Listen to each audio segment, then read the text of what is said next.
तो जायदाद के मुआहदे में अक्सर कहता हूँ कि अक्सर जो है वो बगैर देखे, बगैर सोचे और बगैर समझे पाकिस्तान के अंदर कर दिए जाते हैं, क्योंकि एक रवायत बनी हुई है कि जनाब हमने उठना है, जाके अदालत के बाहर जो नवीस बैठे होंगे उनसे लिखवाने हैं और फटाफट अदालत में जाके पेश करके प्रॉपर्टी के मैटर से हमने जान छुड़ा लेनी है। लेकिन इतनी जल्दी जान छूटती नहीं है। तो उसमें मसले क्या आते हैं, अब देखें, बाज़ का एक बंदा था जी, मुआहदा तो हमारे से करवाया गिरवी का, लेकिन बाद में पता नहीं जी इसने तो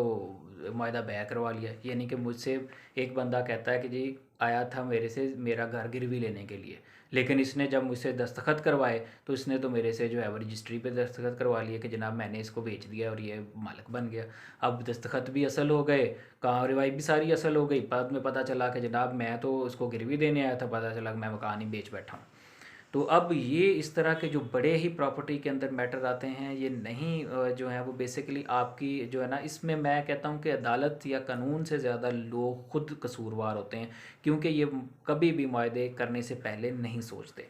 तो अब इस तरह के मैटर होते हैं, प्लीज़ ज़रूर लीगल ओपिनियन किसी भी वकील की ले लिया करें, फिर बाद में कोई मुआहदा किया करें कि हमने क्या करना है, ताकि आपको किसी किस्म का बाद में मसला सामना जो है ना उसका ना सामना करना पड़े। तो इस मैटर को खैर का जो है इसके ऊपर हालिया एक जजमेंट आई है, तो मैं वकला भाइयों के लिए भी बता दूं कि अगर इस तरह की सिचुएशन आ जाती हैं, प्रपोजिशन आती हैं, तो उसको किस तरह से हैंडल करते हैं। तो ये सुप्रीम जो है वो हाई कोर्ट की जो जजमेंट है, यह 2021 CLC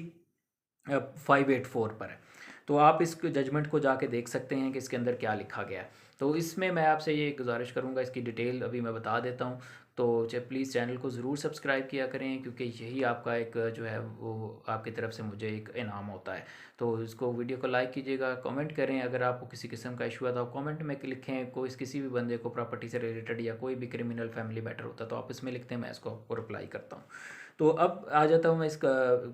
जो है मैटर की तरफ कि ये मैटर हुआ क्या था। देखें, असल में एक बंदा था, उसने मुआहदा किया किसी दूसरे शख्स के साथ। उसने अपनी प्रॉपर्टी का जो मुआहदा किया था, उसने बेसिकली रखा था जी मैंने तो सिर्फ गिरवी करने के लिए ये प्रॉपर्टी मुआहदा किया उस शख्स के साथ, लेकिन उस शख्स ने आगे जो जिसके साथ उस वो कर रहा था प्रॉपर्टी का मालिक, तो जो दूसरा बंदा था उसने क्या किया, उसने फ़ौरन से जी उसकी बे रजिस्ट्री तैयार करवा ली, यानी कि जो डॉक्यूमेंट्स दिखाए और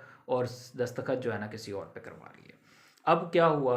कि जब कोर्ट के अंदर गए, मैटर गया और जब उसे पता चला, उसने चैलेंज कर दिया अपनी ज़िंदगी में ही, जो कि एक बहुत इंपॉर्टेंट स्टेप होता है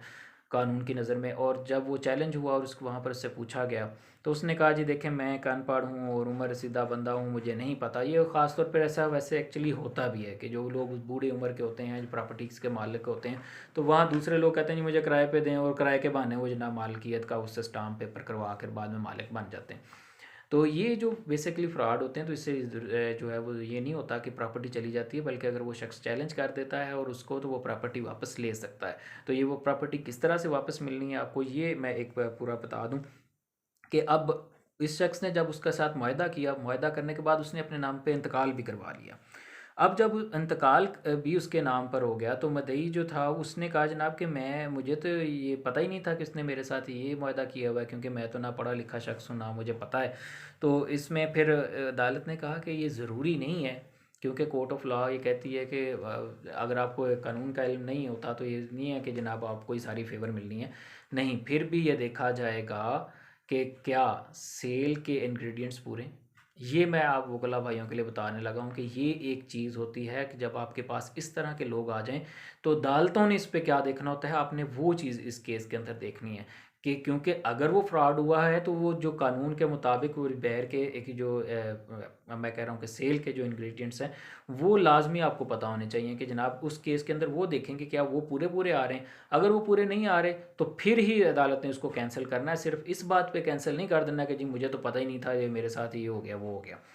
ठीक है, क्योंकि बाज़ का ये भी होता है कि लोग दे के प्रॉपर्टीज़ और बाद में कहते हैं कि ठीक है पैसे तो मैंने ले ही लिए हैं, तो अब मैं कहूँ कि जी मेरे साथ तो इसने फ्रॉड कर दिया था, ताकि मैं इसके साथ वो अपना जो मेरा इसके साथ मुआहदा हुआ है वो भी कैंसिल हो जाए, और मैं प्रॉपर्टी भी रख लूँ, और जो बंदे मैंने इससे पैसे लिए हुए थे वो भी कंसिडरेशन के वो भी अपने पास रख लूँ। तो आपने क्या करना है कि अदालत को ये इंग्रेडिएंट्स साबित करके देने हैं कि जनाब देखें ये इंग्रेडिएंट्स पूरे नहीं हैं। अगर सेल के इंग्रेडिएंट्स पूरे नहीं हैं तो बस केस आपका है, तो इसमें लाजमी तौर पर आप विन करते हैं।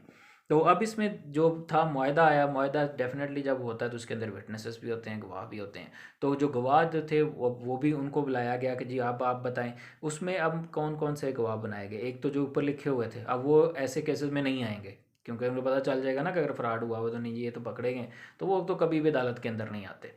तो दूसरी बात ये है कि फिर अब आ गया जी कि जिसने वो लिखा था वसीका नवीस, क्योंकि वो तो रजिस्टर ऑफ शुदा होता है ना, हुकूमत के पास रिकॉर्ड होता है, उसको बुलाया जाता है। हाँ भी बताओ ये तुमने स्टाम्प पेपर जारी किया था, ये तुम्हारा इसी लिख रहा था और ये बंदा ये इसी वास्ते लेने आया था, यानी कि सेल के लिए लेने आया था ये स्टाम्प पेपर, क्योंकि वहाँ पे लिखा जाता है ना स्टाम्प पेपर के अंदर कि जनाब ये बंदा आया, इसका शनाख्ती कार्ड एंड साइन अंगूठा हुआ है और ये बेग रजिस्ट्री कराने के लिए मुझसे ये स्टाम्प पेपर ले रहा है।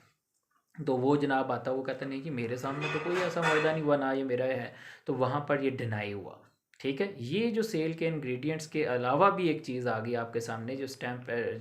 रजिस्ट्रेशन एक्ट के हवाले से है कि देखें ना वो चीज़ प्रॉपर नहीं हुई, तो वो भी एक शक्ल आपने करनी है। तो जब आपने ये शटर कर दी तो फिर इसका मतलब ये होता है कि वहाँ पर ये चीज़ साबित आ जाती है कि जनाब ये बंदा वाकई ही इसके साथ फ्रॉड हुआ है और इसकी प्रॉपर्टीज़ को वापस दी जाए। तो इस तरह से जिन लोगों के साथ फ्रॉड हो जाता है तो उनकी प्रॉपर्टी उनको वापस मिल सकती है। तो ये मैंने नटशेल में बताई हैं 2-3 चीज़ें कि जनाब आपने सेल के इंग्रेडिएंट्स और इस तरह से जो रजिस्ट्रेशन होती हैं उनको दोनों को शटर करना होता है, क्योंकि ये रेवेन्यू से कंसर्न भी एक चीज़ मैटर होती है। तो ये एक चीज़ थी जो मैंने आपके साथ शेयर करनी थी, और लोगों से भी मैंने यही कहना था कि आप प्लीज़ इसकी लीगल ओपिनियन ज़रूर किया करें सबसे पहले, किसी भी मुआहदा करने से पहले। तो वीडियो अच्छी लगे तो इसको लाइक कीजिएगा, कमेंट कीजिएगा, शेयर कीजिएगा। Thank you.